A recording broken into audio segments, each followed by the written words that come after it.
All right, this is part three. We're just still working on the alignment of the cab and the bed and getting the cab ready for paint. So come along with us for a quick journey and we'll try to keep showing you what's happening as we go along.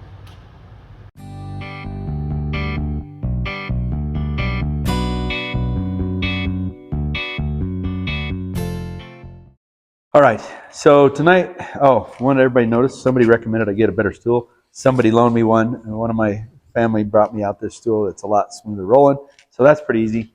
I'm going to look into some. There's some really cool chairs out there. Viper makes one. I'd love to get one of those, but they're $500. This is like a $90 Amazon stool. So what we're looking at tonight is just alignment of the cab, alignment of the bed.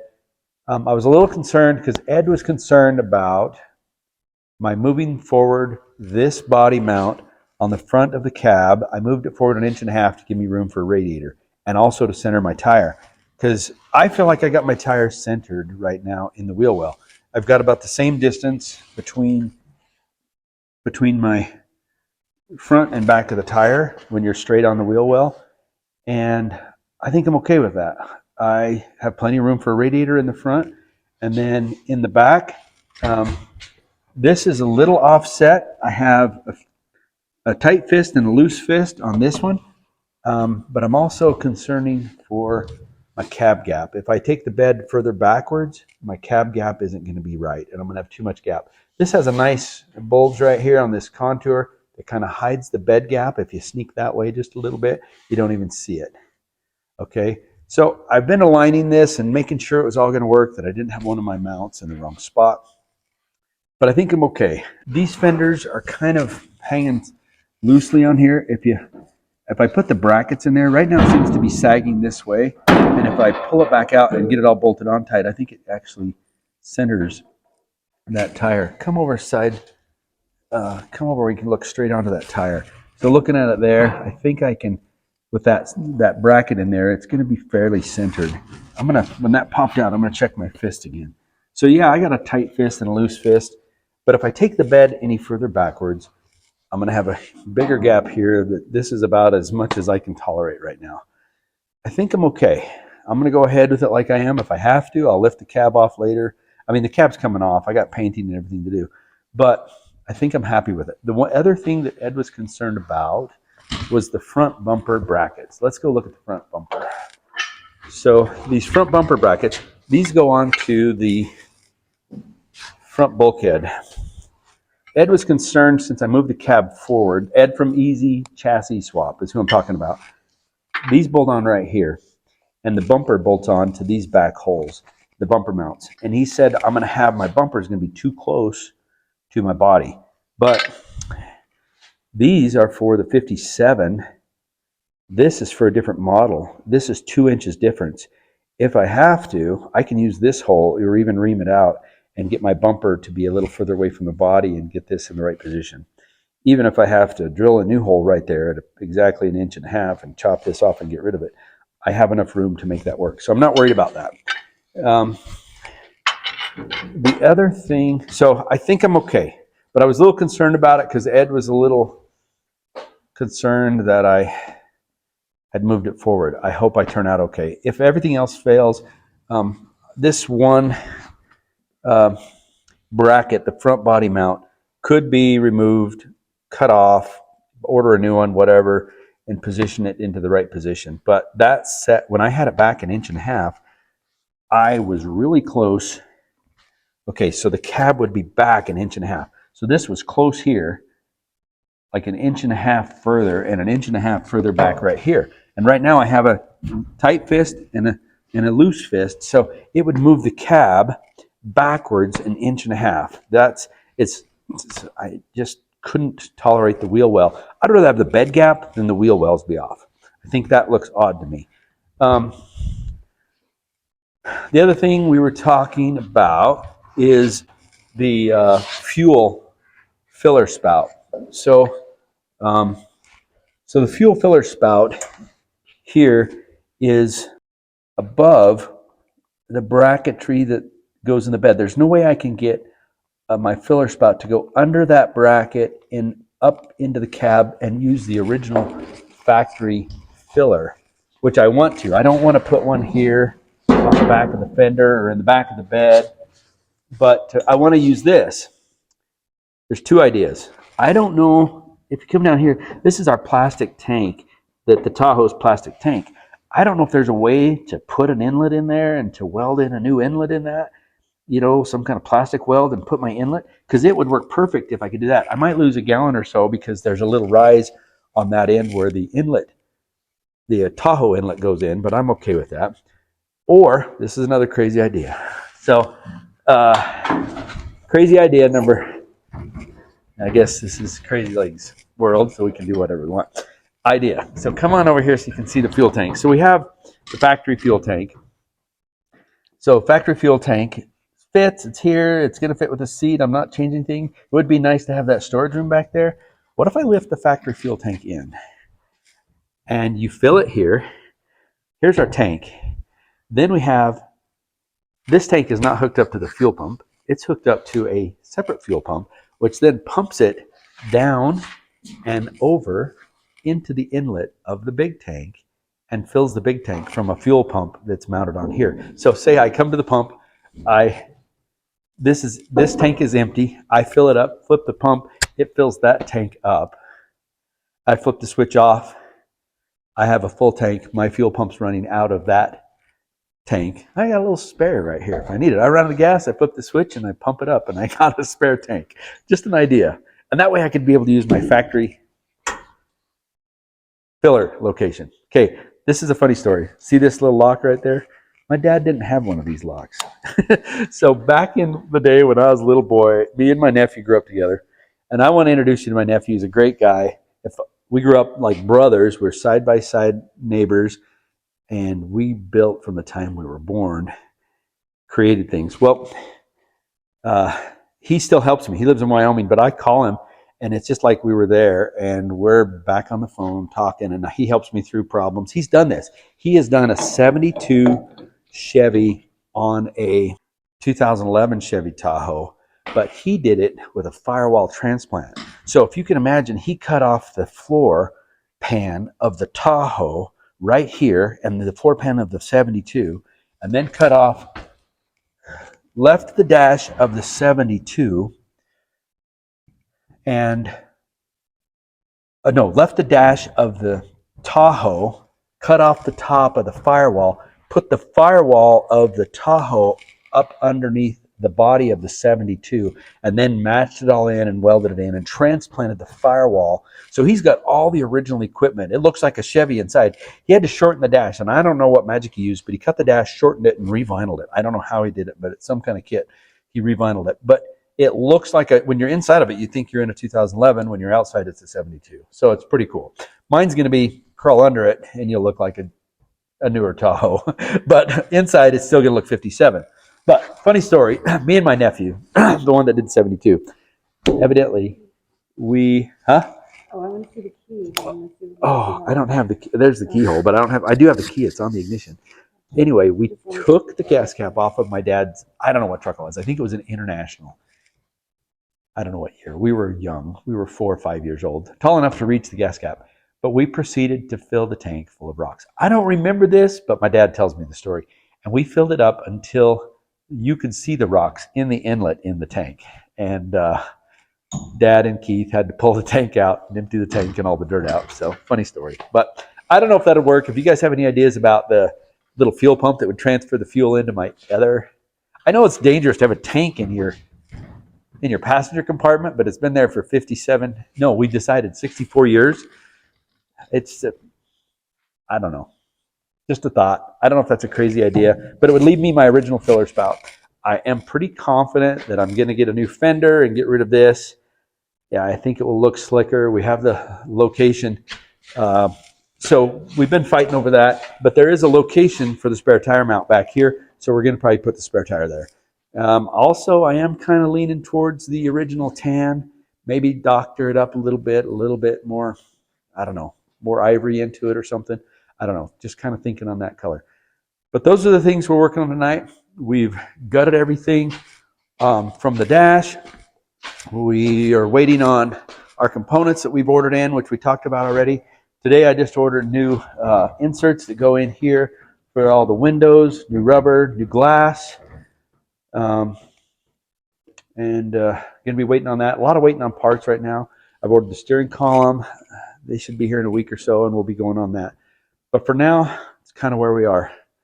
I don't know exactly what I'm going to next, but we'll figure it out. Probably one of my least favorite tools, but I do it on the power, on the cordless. If I do it on the regular one, it just gets too crazy. I mean, I use it a lot, but it sure gets too wild on a full powered one. This one, kind of milder, not as heavy.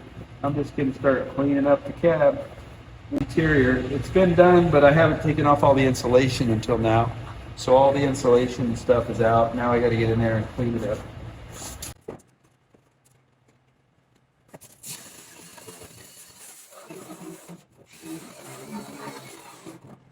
Hope there's no asbestos in that old insulation crap.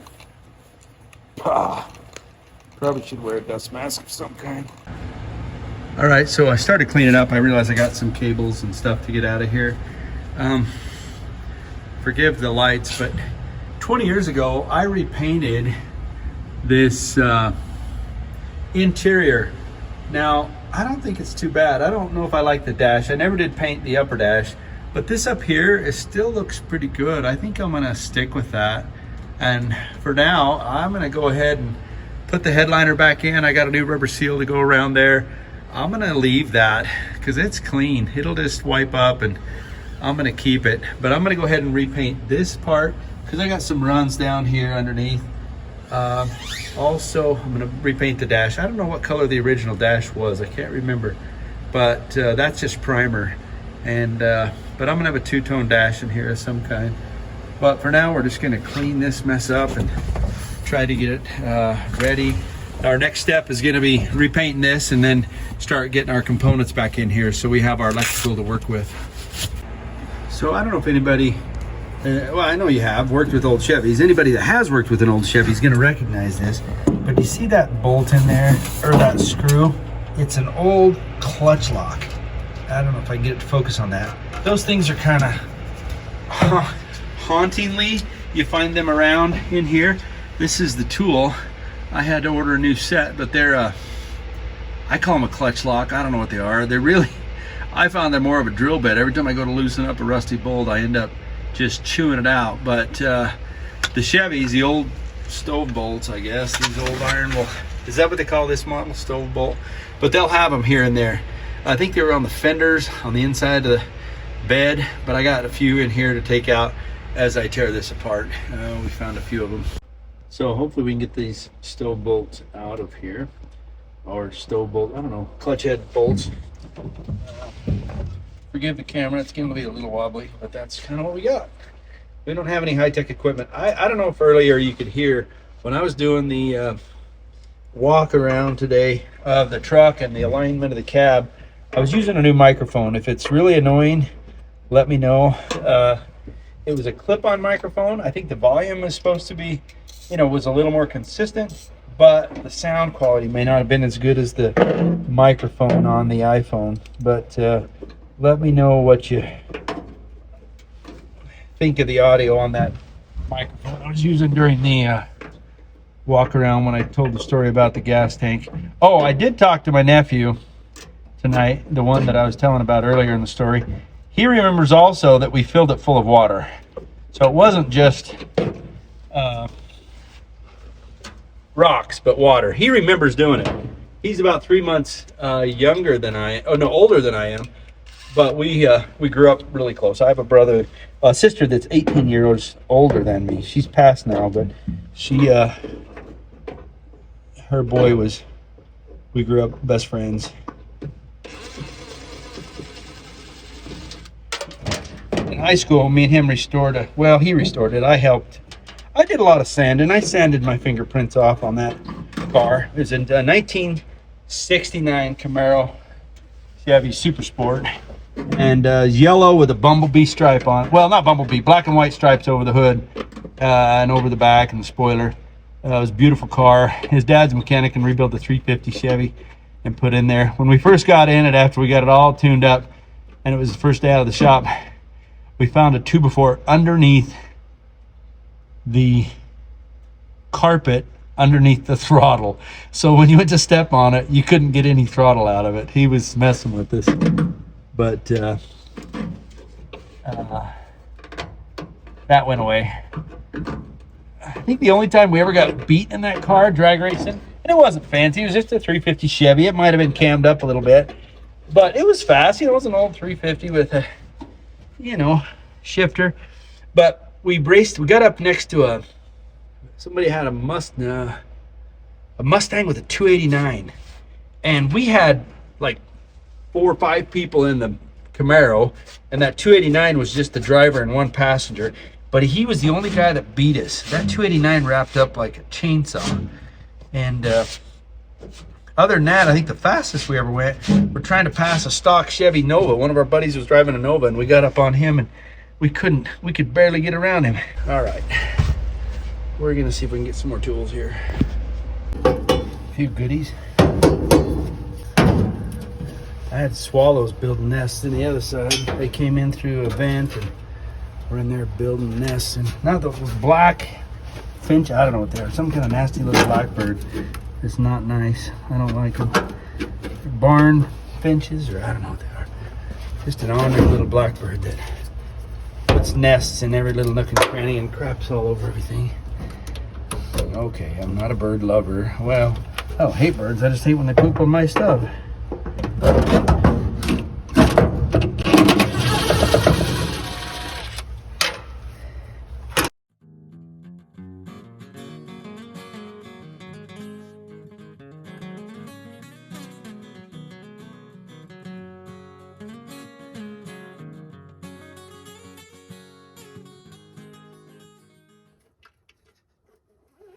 I need my grandpa glasses. I am a grandpa. I have one little grandbaby boy. He's about 2 years old, coming on 2.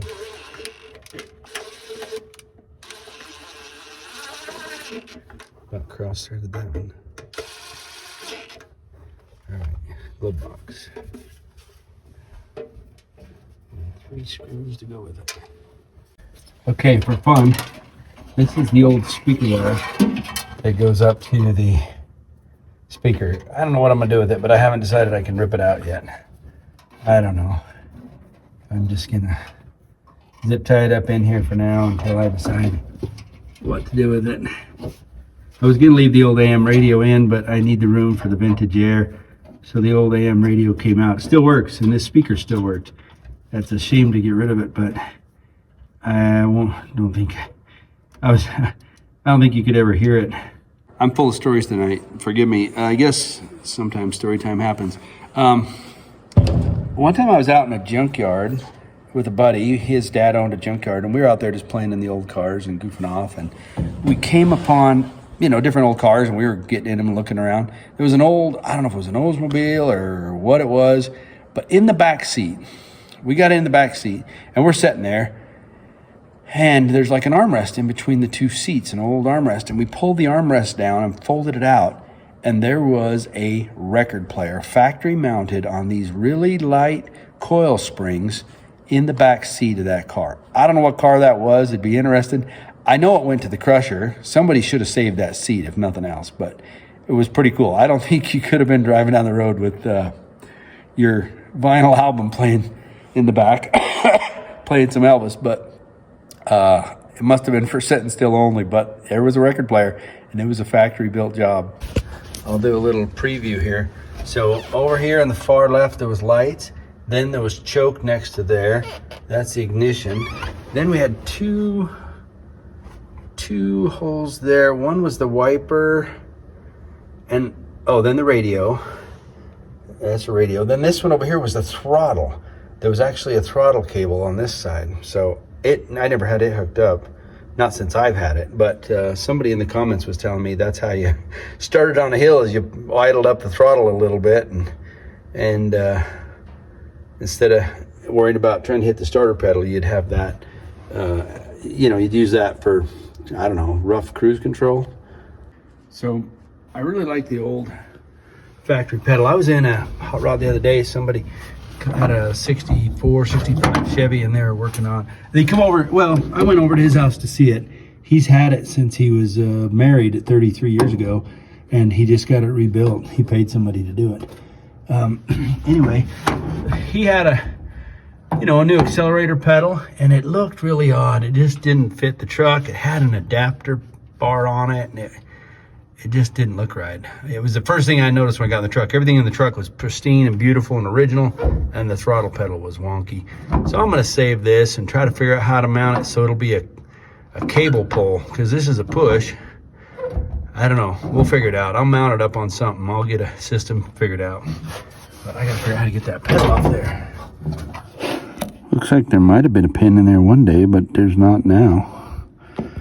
There was a pin in there. See that little hole in the end of that? I don't know if this stuff's any good, but we're gonna give it a try for y'all. I seen somebody advertising something somewhere on some YouTube channel. But I don't know if it'll get in there, and I just can't get that pin to come loose. The thing I hate about this stuff, though, it's hard on a paint job. So I do like the old e-brake that's under the dash here. It's a cable mechanism on the Tahoe's e-brake. I think I'll use that system and figure out how to get it wired up and cabled up here so we can use the old original pull handle. Especially with my legs, I kind of like that because I have a hard time hitting the pedal. It's way up here and getting it pushed down and then getting it unlocked and back and forth. So this will be better for me. I like that idea. There's some more of those clutch lock. We're gonna take those out. I don't know, looks like it's made out of some type of plastic. It's all cracked out. I don't know what it is.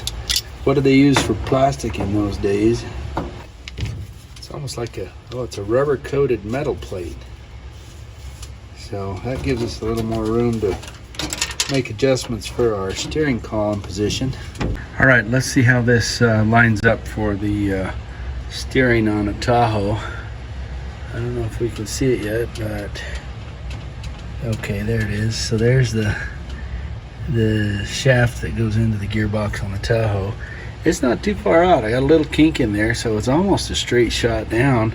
I'm gonna have to put some kind of U-joint to get in there, but with that slotted hole, I can almost go straight in there, but not quite. It's gonna have a little kink in it, but it won't be out of line. It's straight on.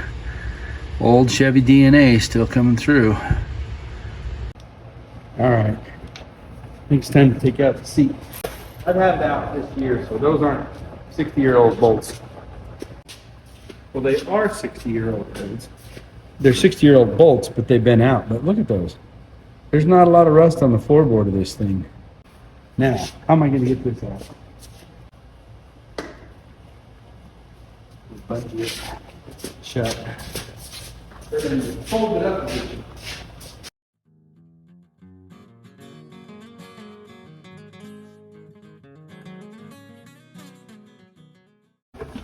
Maybe I should pull the door off. I don't know.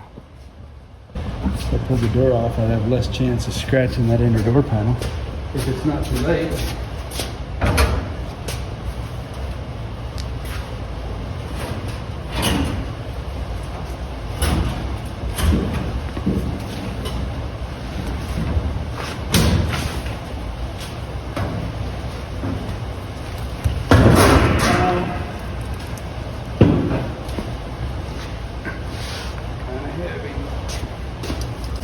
My wife always worries about me out here.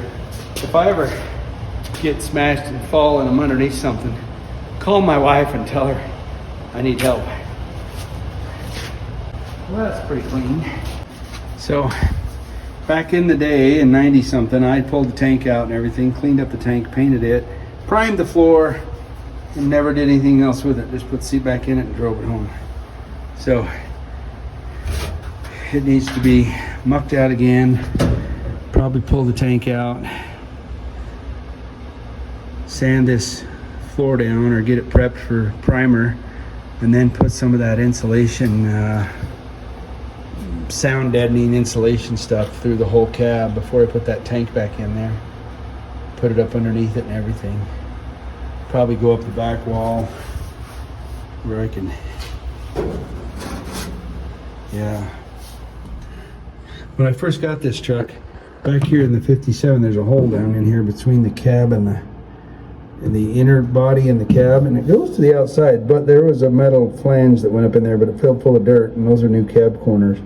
But I found an old quart of mobile oil in there. It's a round can in still with oil in it, full can.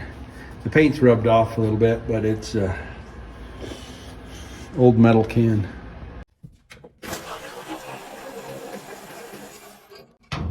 Those are new bolts. I remember putting those in here just when I had the tank out. We were trying to get this truck running. Well, I did get it running.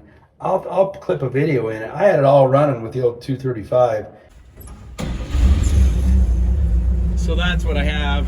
Touch start, 57, no bed. But now, I guess I'm gonna sell me an engine. It was beautiful, but not drivable. So I thought about selling the 235 engine and gear, but I don't know. I may end up with another project. Somebody just sent me a message, said they got a 57 cab I could put back on the frame. But this cab going on the top of it. I know it won't be an original match if I did that, but I could make a little show truck out of it that I can drive down to the little local shows. Well, now we got to get a filler spout out and some fuel lines that go to nowhere. I should get some of those line wrenches, but I don't know. This tank, when it was full of gunk when I took it apart here a month ago. That isn't going very far, is it? There's the line that'll go to my fuel pump that feeds my main tank. I don't have a lot of lift capacity. I got this table at Home Depot. No, Home Depot? I think it's Home Depot. Got a little hand crank on it, and they go up and down. And I use these things for everything. I got a new one for Christmas. It's over there on the other side of the shop. But I use them for everything. It's like take them down to the level I want.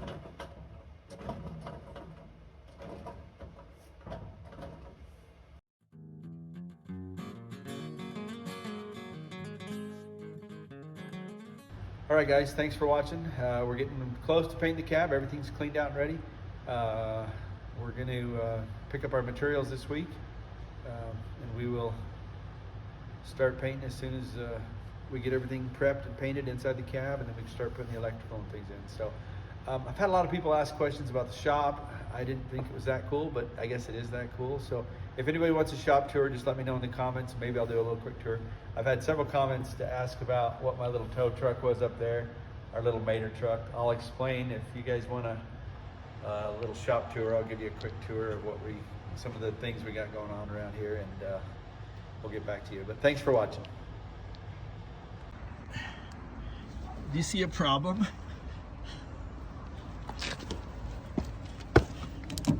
No, we can tell it's fine. It works.